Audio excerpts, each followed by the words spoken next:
আমরা আওয়ামী লীগের মতো সংকীর্ণ নই, আমরা ছোট মনের প্রচার দেব না। শেখ মুজিবুর রহমান বাকশাল কায়েম করেছিলেন, স্বাধীনতার পরে সব দল নিষিদ্ধ করেছেন, গণতন্ত্র হত্যার ধারা তার হাত দিয়ে এসেছে।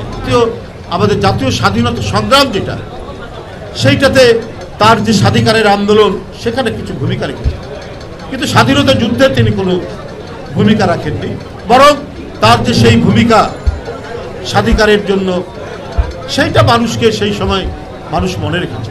কিন্তু স্বাধীনতা যুদ্ধের ঘোষণা তো দিয়েছেন একজন অদম্য সাহসী মেজর শহীদ রাষ্ট্রপতি জিয়া রহমান।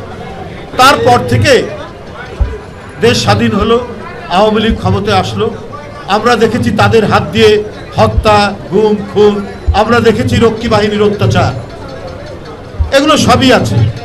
৭৫-এর ১৫ই আগস্ট ঘটল, খন্দকার মোশতাক বঙ্গভবন থেকে শেখ মুজিবের ছবি নামিয়ে দিয়েছে।